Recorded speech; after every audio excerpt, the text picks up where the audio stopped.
Hello, I'm Dvij Kalaria. I'm a Robotics Institute Summer Scholar at the ARCO AI Center for Autonomous Vehicle Research under Dr. John Dallin and Chin Lin. I'll be presenting my work for this summer, which is on delay-aware robust control for safe autonomous driving. With increased surge in self-driving cars, there shall be more demand for them to be made more accessible and affordable. Due to the high computation time with limited resources, it may pose a threat to the safety of the vehicle, especially in high-speed scenarios like highways where spontaneous action might have to be taken. Other sources of delay include actuator command processing and delay due to actuator dynamics. Most autonomous systems use a low-level tracker to track a high-level trajectory obtained from the trajectory planner. If the tracker doesn't take these delays into account, it might lead to more tracking error, which might pose a threat. So the goal of the project is to compensate for these delays at low-level controller stage. There are several existing works which consider these delays and guarantee safety under their presence. Out of all these methods, MPC is the most preferred one. MPCs which consider uncertainty are also called as robust MPC, and they are further divided as robust tube MPC and min-max MPC. For our work, we are using linear robust tube MPC. A regular robust tube MPC can guarantee the safety of the system by guaranteeing that the system will always stay within an invariant tube. It works by complementing a nominal controller by a feedback controller, which tries to pull the system towards the nominal state. However, here we assume that the command is executed instantaneously at the time of observation. In the presence of delay, we must ensure that the initial state for the next plan is within the robust tube. One way to achieve this is to shift the initial state to the predicted state after delay time. For this, we need a buffer to the last sequence of actions planned.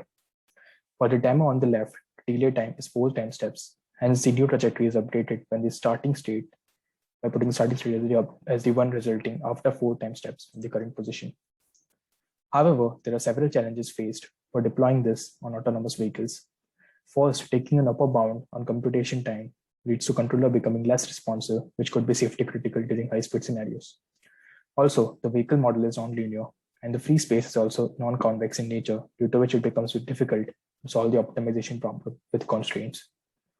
Lastly, we require a unified framework which deals with all the 3 sources of delay, namely compare computation, command parsing, and actuator dynamics in the context of autonomous vehicle. To deal with actuator dynamic delay, we approximate the actuator dynamics using first-order differential equation. And instead of assuming instantaneous change in steering command, we augment actual steering angle as a new state as part of the system dynamic model. Instead of taking computation time as an upper bound, we predict it as a variable using Kalman filter. We use the uncertainty in the measure to get the probabilistic local upper bound on computation time for each control cycle. To deal with nonlinear vehicle model, we linearize it at a shifted initial state to get the approximate linear model, which is reasonable since we control the vehicle for a short horizon. For non-convex state constraint problem, we use our solution from our previous work by applying iterative regional inflation by semi-definite programming to get a set of convex constraints for the free space. Putting everything together, we propose the following control plan. First, we get the reference trajectory from the high-level planner.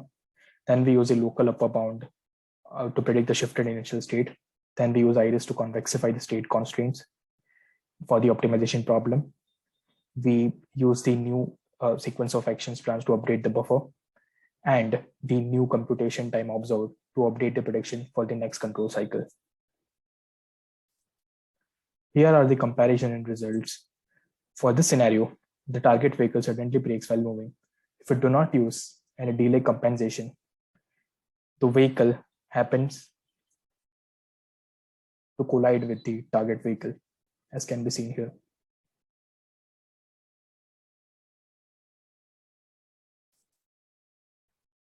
While if we include delay compensation, the vehicle is able to safely avoid collision with the target vehicle by responding quickly, as can be seen here. Next, if we use a constant upper bounded computation time, the vehicle takes late to respond, and it also leads to a collision. We further extend our plan for a black box controller. For a black box controller, we propose to compensate for the actuator dynamic delay by a separate refiner unit, which takes the desired actuator commands and outputs the refined commands to track them, including actuator dynamics. Here is the comparison results. We test our framework on a learning-based black box controller, which is simple fit for a neural network, which outputs steering commands. If we do not include any compensation, the vehicle overshoots at the time of turn and it becomes unstable, as can be seen here. While if we include compensation using our framework, the vehicle is able to track closely during turn and it remains stable. Here is the comparison of the path traced by the vehicle in both cases, same speed. I would like to thank my mentors, Dr. John Dolan and Jing Lin, for guiding me throughout the work. My work was supported by the Robotics Institute Summer Scholar Program. I would also like to thank the sponsors of the program and the program organizers, Dr. John Dolan and Ms. Rachel, and the whole RISC cohort and CME community.